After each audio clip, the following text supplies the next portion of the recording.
예, 오늘은 이사야 마지막 장 66장을 살펴보겠습니다. 이스라엘의 궁극적인 미래라는 제목으로 함께 은혜 나누도록 하겠습니다.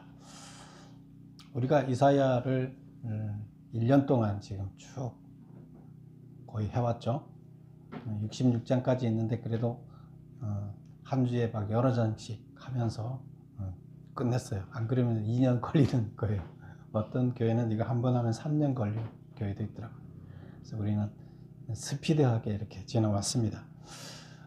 그런데 이사야 줄거리를 한번 다시 이렇게 요약을 해보면 이사야서는 크게 66장인데 39, 27 그래서 39장까지는 심판에 대한 이야기를 하고 있다 이렇게 얘기를 했었죠. 그 다음에 나머지 뒷부분 27장은 구원, 회복에 대한 이야기를 하고 있다 이렇게 얘기를 했어요.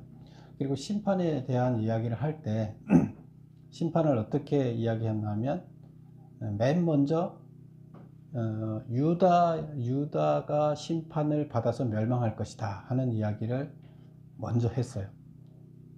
그리고 나서 6장에 와서는 그 심판 얘기를 먼저 하고 5장에 그걸 노래로 만들어서 이 심판받으면서 멸망받을 것이라는 얘기를 백성들한테 노래를 부르게 한 다음에 6장에 와서 이제부터 내가 하나님한테 불려갔던 얘기 그리고 사명을 받은 얘기를 시작하겠다 하고 이제 얘기를 합니다.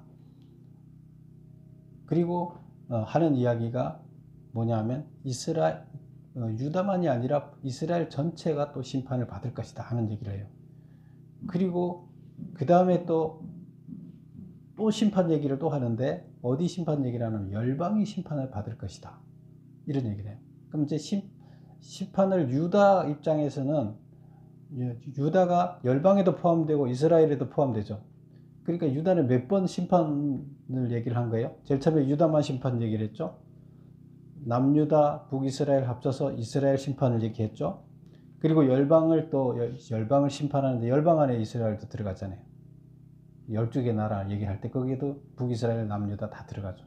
그러면 유다 같은 경우에는 몇 번을 심판 얘기를 해요? 3번에 거쳐서 심판받는 이야기를 해요. 그래서 심판을 이렇게 장황하게 다뤄요. 심판을 이렇게 장황하게 다루는 이유가 심판은 반드시 있다는 거예요. 근데 심판은 왜 있느냐? 구원할 자를 거르기 위해서, 구원할 자를 심사해서 구원할 자를 찾아내기 위해서 심판을 반드시 해야 돼요. 그래서 하나님은 깨끗한 분이시기 때문에 우리가 하나님이 역사하게 되면 하나님은 항상 하나님이 오시면 하나님의 나라가 임하려면 심판이 주어져야 돼요. 그래서 우리를 구원하기 위해서 하나님이 계시는데 하나님이 구원 계획을 갖고 계신데 그 구원을 완성하기 위해서는 반드시 심판이라는 과정을 거쳐야 된다는 거예요. 그래서 구원하기 위한 과정이에요. 그 과정이 없으면 구원이 없어요. 그런데 심판에서 통과하지 못하면 구원 못 받으니까 끝이에요. 그쵸? 그 사람들은 이제 종말이다 이렇게 얘기를 하는 거예요. 근데 우리는 그때부터 이제 훈련이 끝나고 새로운 세계가 시작되는 거예요. 그래서 거기서 통과 못하면 안 되기 때문에 새로운 세계에 들어갈 수 없기 때문에 하나님이 만들어 온 참 나라 하나님 나라에 들어갈 수 없기 때문에 훈련받다가 끝나면 안 되잖아요. 그러니까 제발 좀 심판에 통과해야 된다. 왜? 거기 가서 다 보고 왔잖아요. 하나님께서 영상으로 보여줘서 다 하나님을 만나서 영상을 봤더니 그 모습을 봤더니 이걸 다 깨달은 거예요. 그 진리를. 그리고 하나님께서는 모든 인류의 사람들을 구원하기 위해서 어떻게 하나님께서 계획을 갖고 계시고 어떻게 심판을 하시고 하는 것들을 다 보여주셔서 그걸 꼭 전해줘라. 그리고 그들이 깨닫고 제발 어리석은 자가 되지 않도록 반드시 구원받는 자들이 될 수 있도록 꼭 좀 전해주라 이렇게 얘기를 한 거고 그것을 전달해 준 거예요. 그래서 이사야는 결국 어떻게 구원받느냐를 얘기를 하는데 그것을 그 재료를, 그 설명을, 하나님 나라에 들어가는 그 설명을 하는 재료를 뭘 썼다고요? 이스라엘 사람들이 살아온 삶의 역사 현장을 재료로 썼어요.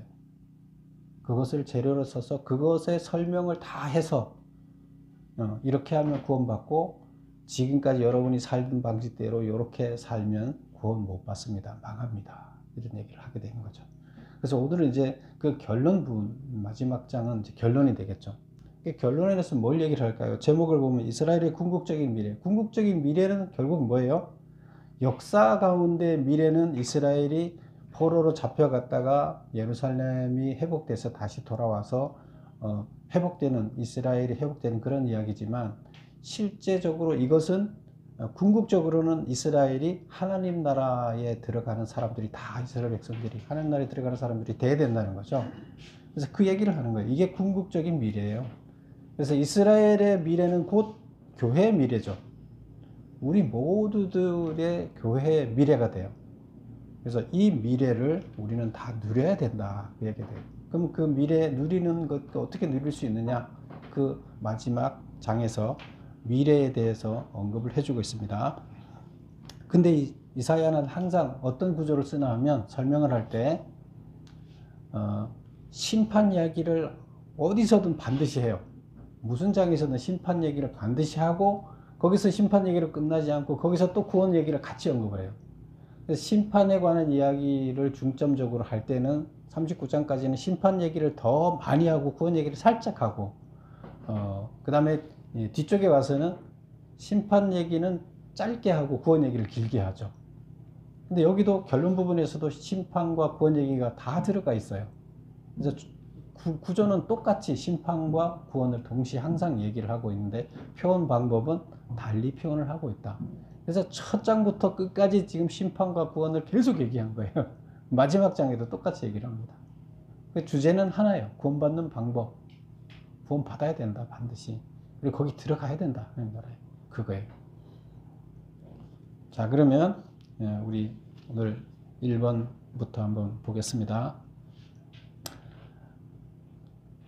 하나님을 위하여 성전을 지어드리려고 하는 자들에게 하나님은 어떤 메시지를 주셨는가? 그 1절에 보면 여호와께서 이와 같이 말씀하시되 하늘은 나의 보좌요 땅은 나의 발판이니 너희가 나를 위하여 무슨 집을 지으랴? 내가 안식할 처소가 어디 있겠느냐? 그래서 사람들이 제가 당신을 위해서, 하나님을 위해서 제가 성전을 잘 지어서 하나님이 거할 집을 만들어 드리겠습니다, 이렇게 한다는 거예요. 그래서 하나님을 위한 성전을 짓겠다고 그런다는 거예요. 하나님께서는, 하나님 그 조그만한 성전에 계신가요? 하나님 거기에 갇혀 있는 분이 아니라는 거예요. 그런데 하나님을 위해서 성전이 필요한 거예요? 우리를 위해 성전이 필요한 거예요? 예. 그래서 하나님은 거기에 대해서, 그 사람들이 자꾸 어떻게 얘기하냐면 성전 이거로 하나님이라 생각해요. 맞아요? 그게 성전 이거로 하나님이에요? 아니에요. 그 성전 자체를 신성시하는 거예요. 하나님이 생각하는 그거는 틀리죠. 사람들이 자꾸 성전 자체를 신처럼 생각을 하게 되고, 그럼 우상이 되는 거잖아요.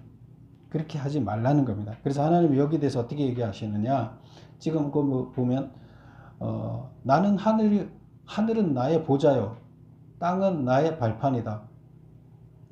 2절에 보면 나 여호와가 말하노라 내 손이 이 모든 것을 지었으므로, 하늘과 땅을 내가 다 지었으므로 하늘과 땅이 나로 인해서 생겼다. 내가 다 만들어 놨는데 니네가, 그리고 나는 다 거하고 있는데, 하늘과 땅에 발도 여기 있고 의자도 거기 있고 다 있는데 니네가 나를 위해서 나 조그만한 성전 지어서 거기에 나를 어떻게 가두겠느냐, 그 얘기예요. 하나님은 모든 곳에 동시에 다 존재하시죠. 그래서 1번, 하나님을 성전에 거하는 분으로 한정시키지 말라는 거예요. 그리고 성전은 예배를 하기 위해 구별된 만남의 장소일 뿐이다. 우리가 하나님을 만나기 위해서 구별해서 하나님을 만나기 위한 장소, 우리를 위한 장소이지 하나님이 거할 집이 아니라는 거예요. 이 얘기를 왜 하느냐 하면 예배 얘기를 하기 위해서 이 얘기를 하는 거예요. 그래서 성전을 하나님과 동일시하면서 예배를 생각하는 것은 잘못됐다. 이제 얘기를 하면서 2번 보겠습니다. 하나님은 누구의 예배를 기뻐 받으시는가? 또한 누구의 예배를 받지 않으시는가? 그 성전에서 우리의 예배를 받기 위해서 성전이 필요한 거라 그랬잖아요. 그러면 그 성전에서 하나님께서는 예배가 행해지는 곳인데 거기 와서 예배를 드리는 사람들이 있는데 그 중에 하나님이 받는 예배가 있고 안 받는 예배가 있다는 거예요. 같은 시간에 같은 사람이 예배를 드리지만 누구의 예배는 받고 누구의 예배는 안 받으신다는 거예요. 그 얘기를 하는 겁니다. 그러면 그 내용이 뭐냐? 자,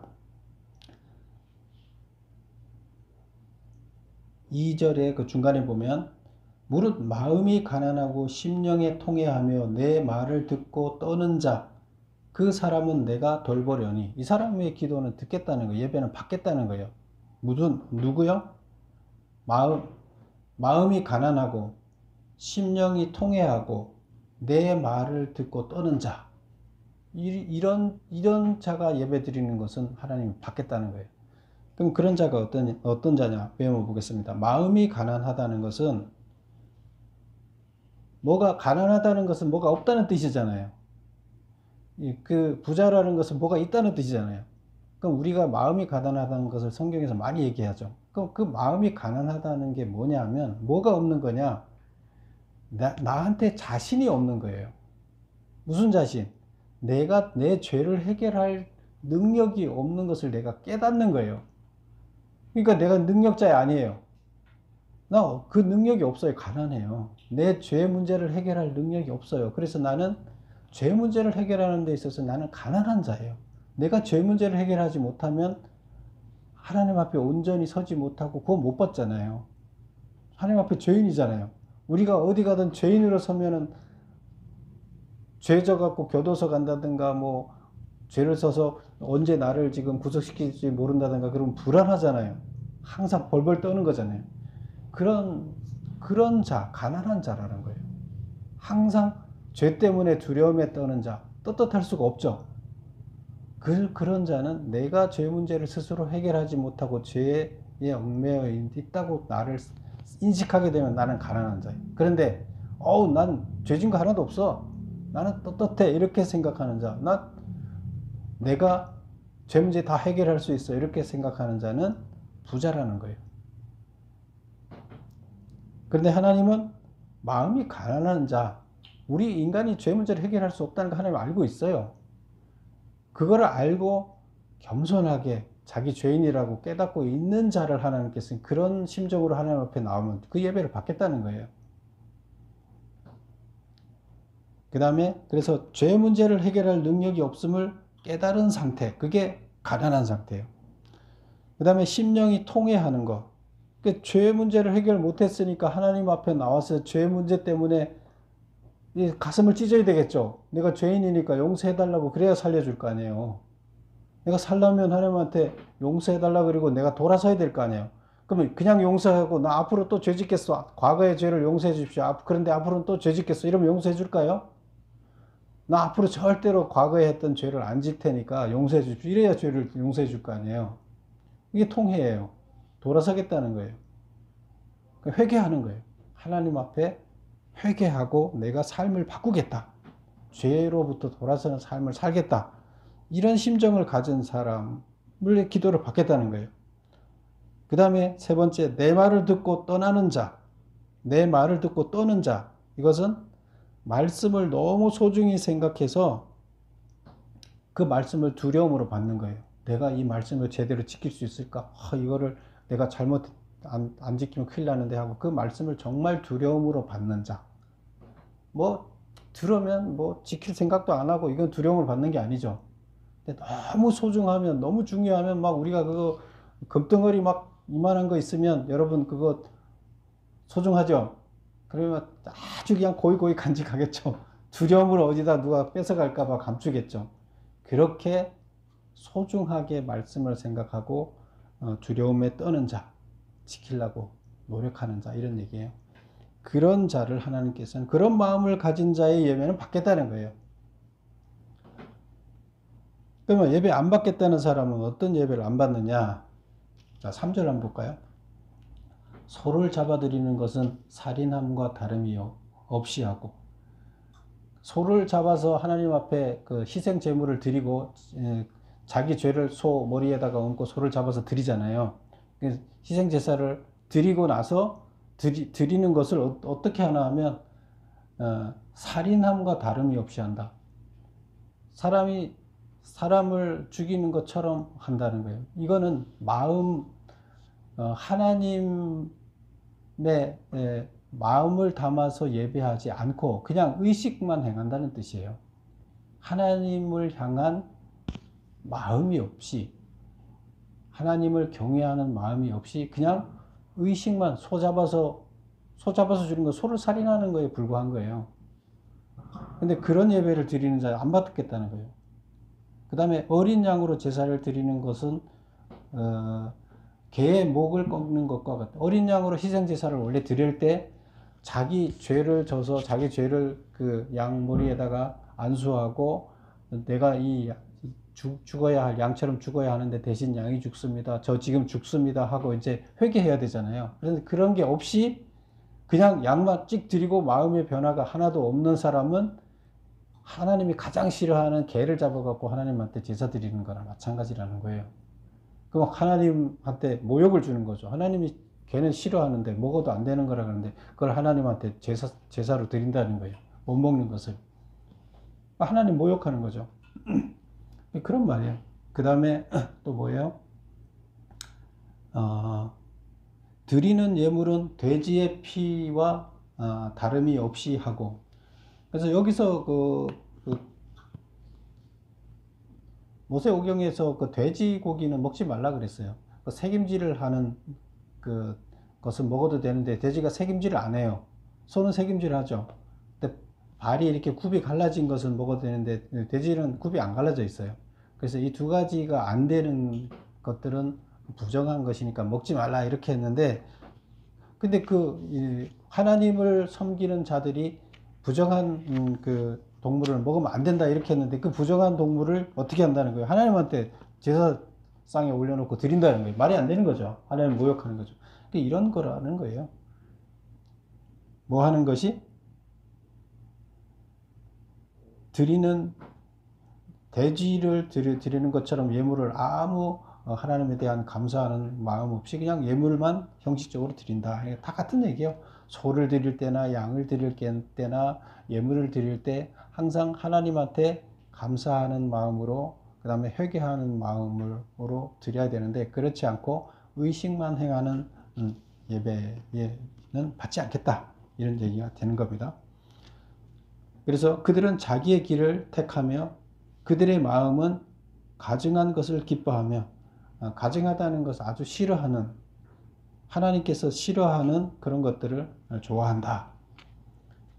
또 나 또한 유혹을 그들에게 택하여 주며 그들이 무서워하는 것을 그들에게 임하게 하리라. 그래서 그런 사람들한테는 그들이 무서워하는 것들이 그들한테 그 무서워하는 것을 대가로 주겠다는 거예요. 예배를 그렇게 하나님이 싫어하는 걸로 예배 드린 자들한테는 하나님도 어떻게 하겠다고요? 그들이 무서워하는 것들을 그들에게 응하게 나타나게 할 것이고, 또한 유혹을 그들에게 택하게 할 것이다. 안 좋은 유혹들이 나타나서 그들을 다른 길로 빠지게 할 것이다. 이것은 하나님이 한다는 얘기가 아니라 표현이 이런 거죠. 그렇게 된다는 얘기예요. 그래서 받으시는 예배와 받지 않는 예배, 받지 않는 예배를 메모를 다시 보면 2번, 하나님을 경외하는 마음과 회개하는 마음 없이 형식적으로 예배하는 자, 이런 자의 예배는 받지 않겠다, 이렇게 얘기를 하고 있어요. 그래서 지금 1절부터 4절까지 이야기는 예배에 관한 이야기를 하자는 거예요. 하나님 나라에서 가장 기초가 뭐예요? 하나님을 예배하는 거예요.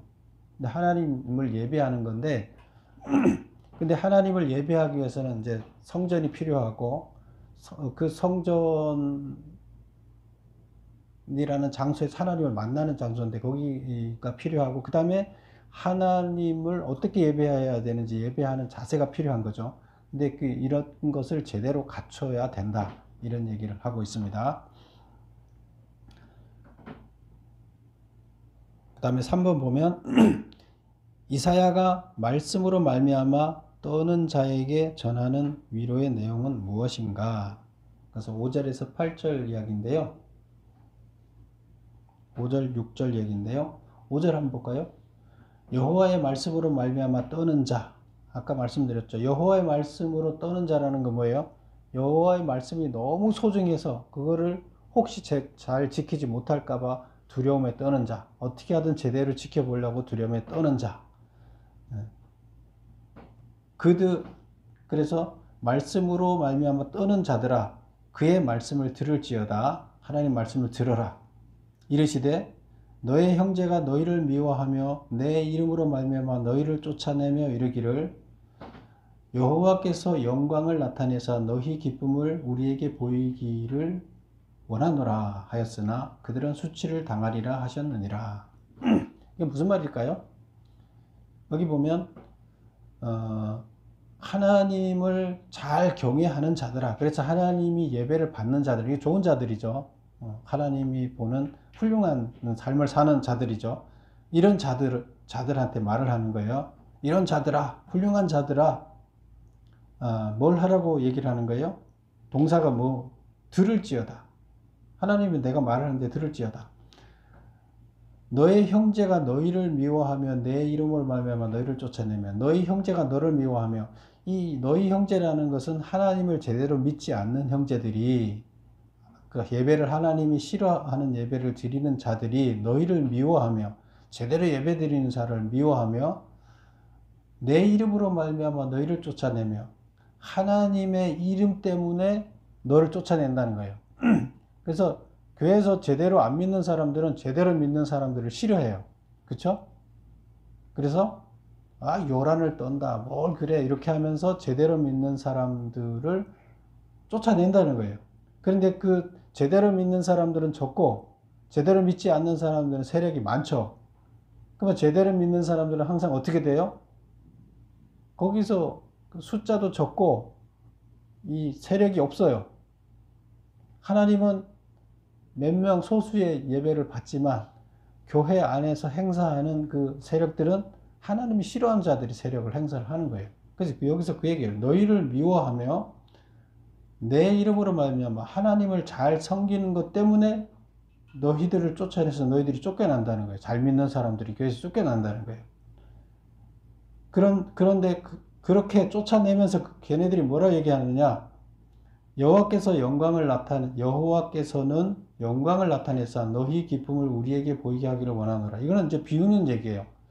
하나님께서 너 하나님 그렇게 잘 믿어? 하나님께서 너한테 영광을 나타내서 너가 기뻐하는 모습을 좀 보자. 어디 하나님이 너한테 영광을 드러내냐? 그래서 너가 얼마나 기뻐하냐 보자. 이렇게 하면서 비웃는 거예요. 그러니까 하나님 네가 믿는 방식이 너 맞다고 하니까 그래 하나님 그래 축복 하나 한번 보자. 그러면서 쫓아낸다는 거예요. 그래 쫓아내도 하나님이 너 안 지켜주지 않느냐? 누구 말이 우리 말이 맞는 거 아니냐? 이렇게 얘기를 한다는 거예요. 그러면 하나님을 제대로 믿는 사람들이 핍박을 당한다는 얘기예요. 그래서 이렇게 비웃는 소리를 하는데 그들은 수치를 당하래요. 하나님이 그렇게 비웃는 그들을 세력들이 강한 그들을 수치를 주겠다. 수치를 당하게 하겠다는 거예요. 결국 하나님이 갚아주겠다는 얘기예요. 너희들이 올바로 하나님 말씀대로 삶으로 인해서 교회라는 세력 안에서 올바로 하나님이 예배를 받지 않는 자들이 너를 수치를 주고 모욕을 당하고 그렇게 할 건데 내가 반대로 너를 모욕을 주는 자를 내가 모욕 주겠다. 이 얘기를 하는 거예요. 떠드는 소리가 성읍에서부터 들려오며 목소리가 성전에서부터 들리니 이는 여호와께서 그의 원수에게 보응하시는 목소리로다. 여호와께서 그 원수들에게 너를 쫓아낸 그 원수들에게 보응한다는 거예요. 그래서 이 얘기는 뭐예요? 하나님이 심판하겠다는 얘기예요.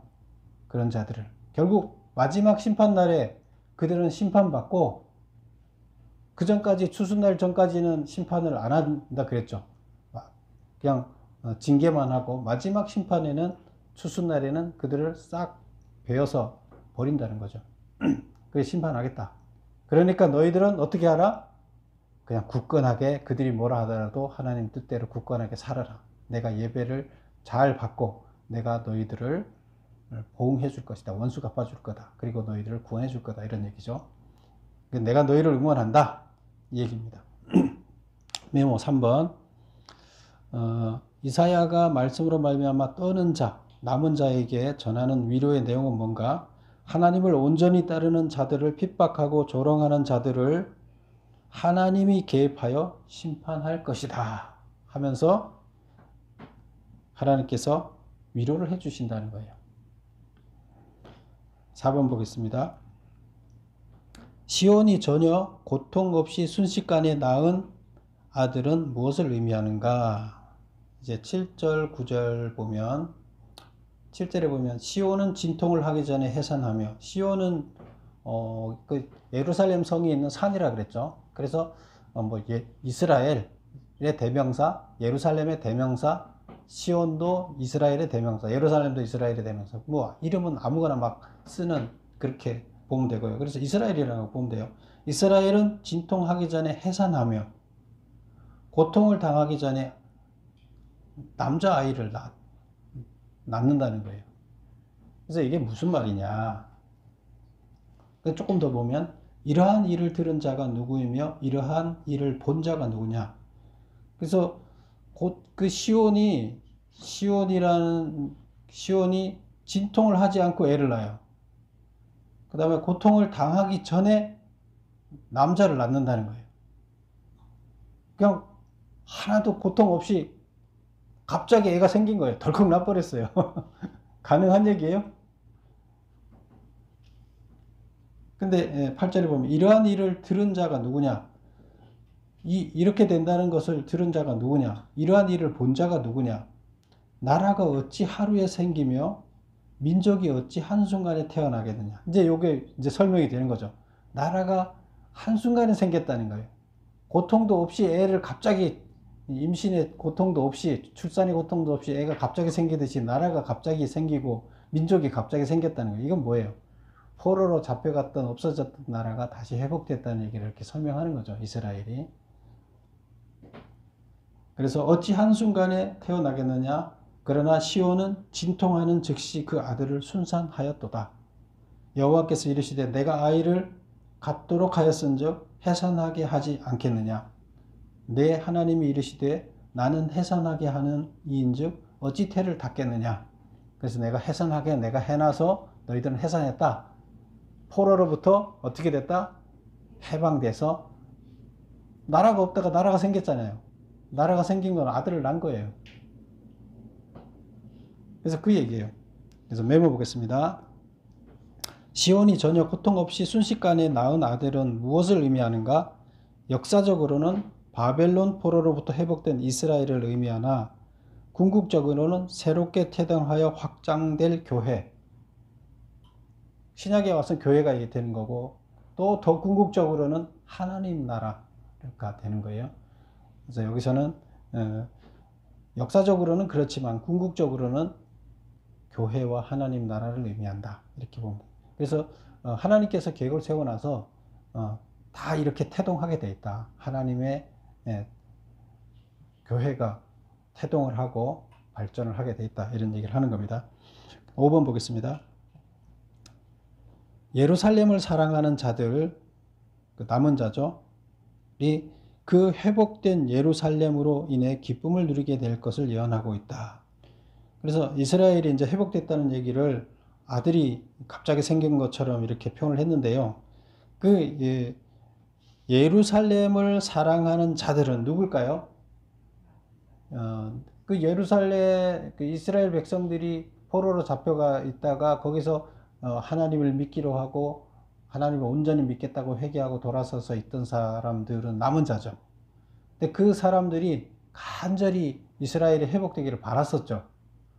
근데 바랐지만 사실 뭐 그게 잘 이루어질 거라 생각을 못 하는 거죠. 그런데 예루살렘을 사랑하는 자들, 회복되기를 사랑하는 자들이 그 회복된 이스라엘로 인해서 기쁨을 누리게 되는 것을 예언하고 있다. 예루살렘과 예루살렘을 사랑하는 자들은 각각 무엇에 비유하는가? 그래서 예루살렘은 이스라엘이고 예루살렘을 사랑하는 자들은 남은 자들이죠. 그래서 남은 자들이 이 예루살렘을 사랑하는 자, 사랑하는 자는 어떤 복을 누리게 되는가? 그 예루살렘을 이스라엘을 사랑하는 자, 결국 예루살렘은 하나님 나라죠. 여기서 크게 보면 교회가 되는 거고 하나님 나라가 되는데, 하나님 나라를 사랑하는 자는 어떤 복을 누리게 되는가? 지금 이 예루살렘의 역사적인 상황을 가지고 얘기를 하는데, 첫 질문이 뭐예요? 예루살렘은 여기서는 어머니를 비유해요. 그 다음에 예루살렘을 사랑하는 자는 자식으로 여기를 비유를 해서 표현을 해요. 그래서 남아있는 자들이 이스라엘, 회복된 이스라엘을 하고 관계를 어떻게 설명을 하고 있나 하면, 엄마와 자식 간의 사이로 설명하고 있는데, 그래서 어머니의 품에 안겨 젖을 빨고 무릎에서 놀 것이며 뼈가 연약한 수풀의 무성함 같이 자랄 것이다.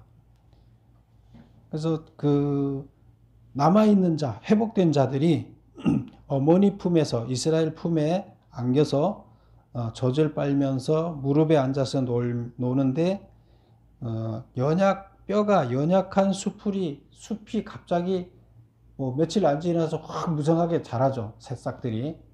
그런 것처럼 이 연약한 자들이 갑자기 뼈가 튼튼하게 성장할 거라는 거예요.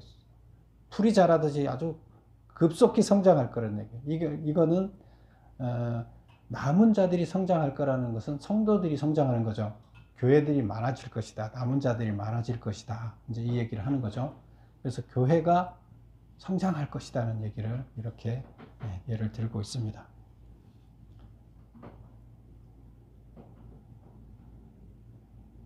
6번 볼까요?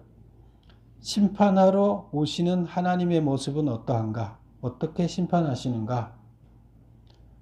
누가 죽임을 당하는가? 15절부터 17절을 한번 볼까요? 15절 볼게요. 보라, 여호와께서 불에 둘러싸여 강림하시리니 그의 수레들은 회오리 바람 같으리로다. 그가 혁혁한 위세로 노여움을 나타내시며 맹렬한 화염으로 책망하실 것이라. 여호와께서 불과 칼로 모든 혈육에게 심판을 베푸신즉 여호와께서 죽임 당할 자가 많으리라. 스스로 거룩하게 구별하여 스스로 정결하게 하고 동산에 들어가서 그 가벼운 데 있는 자를 따라 돼지고기와 가증한 물건과 쥐를 먹는 자가 다 함께 망하리라. 여호와의 말씀이니라. 그래서 15절 16절은 하나님이 심판하러 이 땅의 역사에 개입하실 때, 마지막 날에 심판하는 날, 하나님 나라의 완성되기 위해서 심판이 있다 그랬죠. 마지막 심판이 일어날 때 하나님이 이 땅에 등장하는 모습을 이렇게 나타냈어요. 그 등장하는 모습이 어때요? 메모보겠습니다. 회오리 바람처럼 움직이는 수레를 타고 불에 둘러싸인 채 등장하실 것이다. 이제 그것을 보여준 거죠. 이제 이사야한테 보여주니까 그걸 이제 그대로 이제 표현한 거죠. 그 다음에 혁혁한 위세로 노여움을 나타내시며 맹렬한 화염과 같이 책망하실 것이며 불과 칼로 모든 혈육을 심판하실 것이다. 그래서 농부가 추수할 때처럼 싹 추수해서 쓸만하지 못한 것들은 다 불에 태워버린다는 거예요. 그래서 하나님이 이렇게 이 땅의 삶에서 심판받을 때 하나님 나라에 들어가지 못할 자들을 이렇게 아주 무섭게 심판하시는 이야기를 여기 나타내고 있습니다. 그 다음에 이제 그 다음 질문이 뭐죠? 누가 죽임을 당하는가? 그거는 이제 17절에 나와 있죠.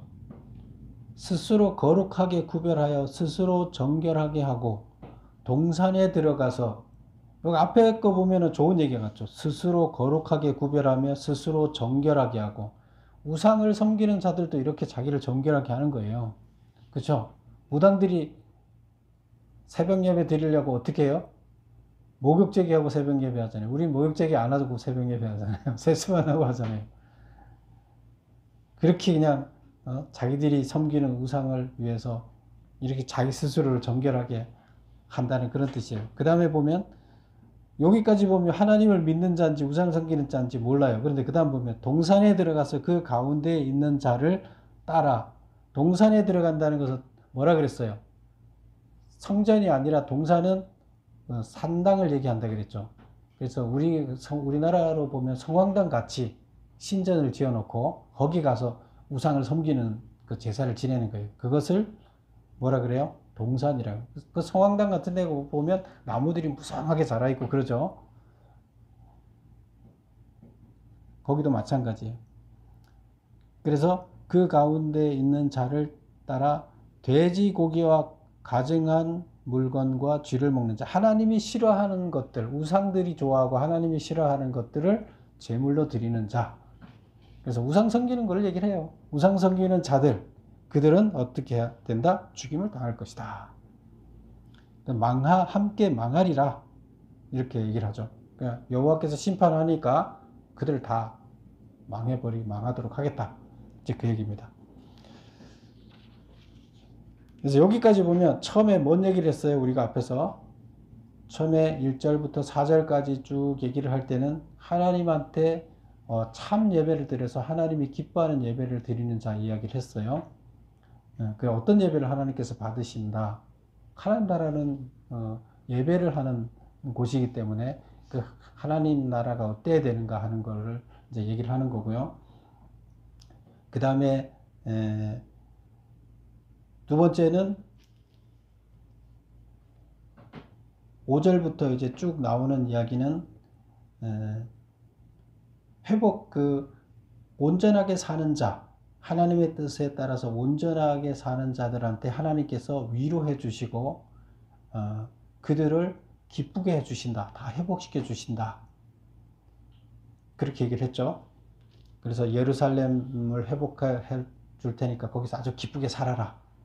그렇게 기쁘게 해주고 회복시켜 준다는 위로를 주시는 얘기고, 그리고 이제 심판하는 이야기를 하는데, 이 심판은 뭐예요? 그렇게 살지 않는 자들에 대해서는 반드시 이렇게 심판을 한다. 성실하게 사는 사람, 하나님 뜻대로 사는 사람들은 하나님께서 이렇게 복을 주실 것이다. 그러나 그렇지 않는 자들은 하나님께서 와서 이렇게 심판 날에 완전히 멸망할 것이다. 이렇게 얘기를 합니다. 그리고 이제 18절부터 이제 마지막 이제 이야기가 되어 있는데요. 7번 문제를 볼까요? 때가 되면 하나님은 문나라와 언어가 다른 민족들을 모으리라고 했다. 이 말이 의미하는 것은 뭐냐? 마지막 때가 되면 하나님께서 문나라와 언어가 다른 민족, 그러니까 세계 모든 민족들을 다 모으겠다.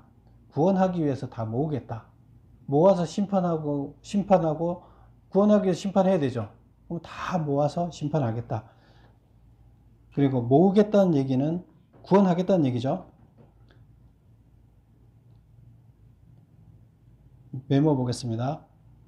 하나님의 구원 계획의 대상은, 그러니까 이 모은다는 게 뭘 의미하느냐? 하나님의 구원 계획의 대상은 이스라엘에 한정되지 않고 온 인류를 목적으로 하고 있다. 장차 교회 시대에 있을 이방인의 구원을 말하고 있다. 그래서 하나님께서 마지막 날이 되기 전에 다 인류를 다 구원하는 계획을 갖고 있다는 거예요. 세계인을 다 모아서.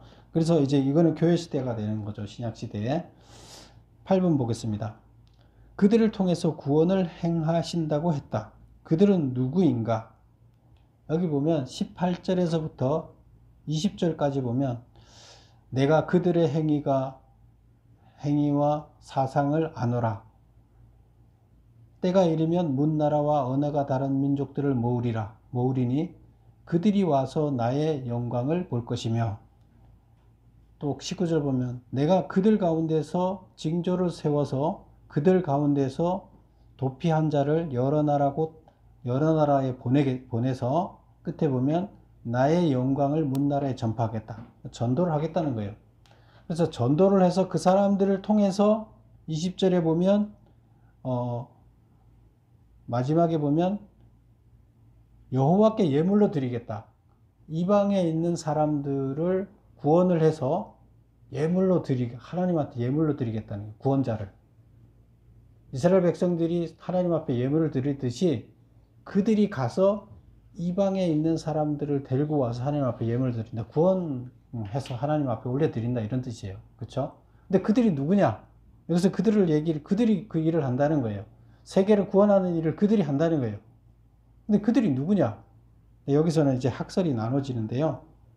여기서 정확하게 지적을 하고 있지를 않기 때문에 두 가지로 보고 있어요. 자, 7번 보겠습니다. 8번인가요? 예.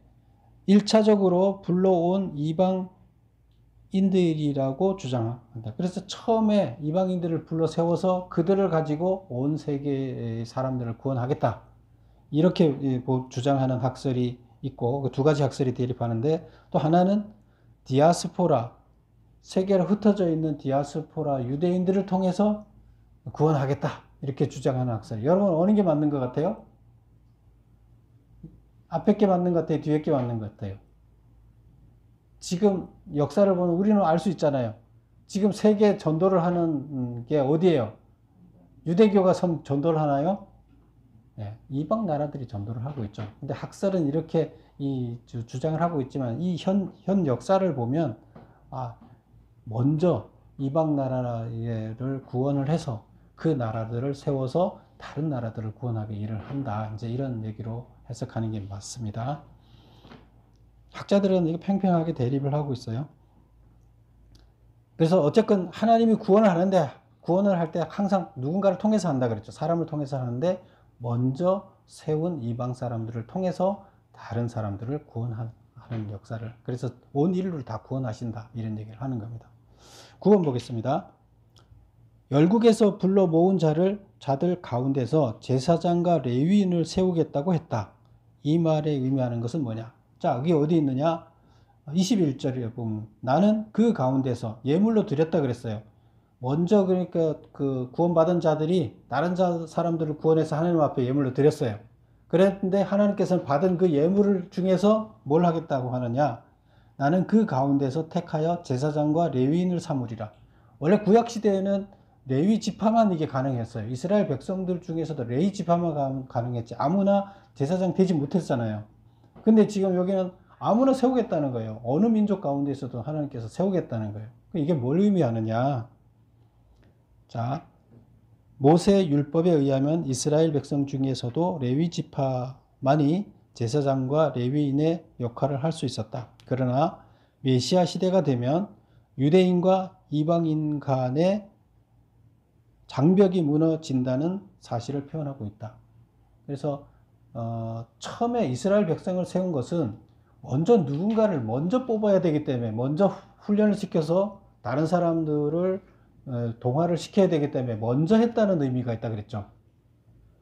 그러면 이방을 전도할 때 처음에 이들을 통해서 했지만 또 다른 이방을 세웠으면 그 이방을 세워서 또 먼저 세워진 자잖아요. 그들을 세워서 다른 이방을 한다는 그런 얘기를 전하고 있는 거예요. 하나님께서는 지금 뭘 얘기를 해요? 이스라엘만이 아니라 온 인류를 다 구원하겠다는 얘기를 누구한테 하는 거예요? 이사야한테 보여줬고 이사야가 그렇게 생각하지 않고 있는 이스라엘 백성한테 가서 전달하는 거예요. 그렇죠? 그럼 이스라엘의 생각이 잘못됐다고 얘기를 하는 거죠. 너희들이 잘못하고 선민의식 가지고 니네 하나님이라 생각하는 게 잘못이라고 이제 분명하게 얘기를 해주는 거예요. 그래서 온 인류의 구원 계획을 갖고 있고 너희들은 먼저 선택했을 따름이다. 이제 그 얘기를 전달해 주는 거죠. 10번 보겠습니다.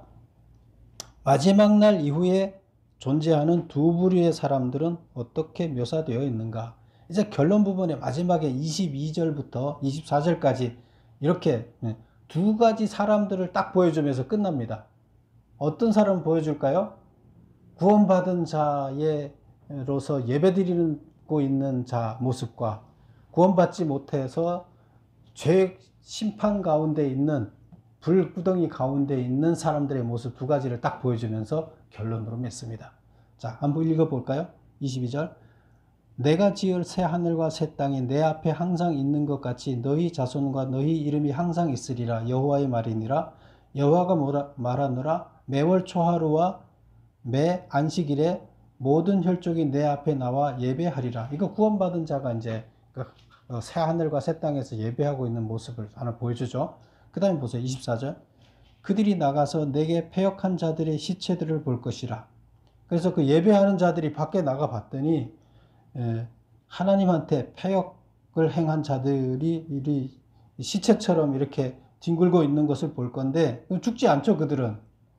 그런데 그 벌레가 죽지 아니하며 그 불이 꺼지지 아니하며 모든 혈육에게 가증함이라. 계속 더 그 벌레와 불이 더 가증해서 그들의 고통을 주고 있고 그들은 시체처럼 뒹굴고 있는 이런 모습을 보여주는 거예요. 두 가지 모습을. 너희들 어디 설 거냐 이거예요. 이렇게 결론을 맺고 있습니다. 그래서 결론적으로 다시 한번 결론을 얘기하면 뭐예요? 구원받으라. 구원 반드시 하나님께서는 하나님 나라 새하늘과 새 땅을 만드시고 거기에 들어보내기 위해서 심판이라는 과정을 거치는데 이 땅은 거기 들어가기 위한 훈련 과정에 불과한 거기 때문에 너희들은 이 땅에 목숨 걸고 여기서 사는 것이 중요하게 여기지 말고 여기서는 훈련 과정이라는 거 제발 깨닫고 심판날에 심판을 통과해서 예배자로 서라. 거기 가서 벌받는 자가 아니라 예배자로 서라. 구원받아서 그 얘기를 하고 있습니다. 이게 결론입니다. 처음부터 끝까지 결론은 똑같습니다. 그래서 여러분도 이사야서에서 이거를 아주 오래전에 이때 당시 이스라엘 백성들은 이걸 이해하지 못했어요. 이렇게 생각하고 있지 않았어요. 근데 그것을 아주 획기적으로 설명을 해주면서 분명하게 신앙의 획을 그어주는 이런 예언을 했던 겁니다. 여러분도 이제 이사야서에 이사야서에 하나님께서 보여줬던 이 계시에 따라서 하나님의 나라에 들어간 여러분 되시기를 축원합니다. 기도하겠습니다.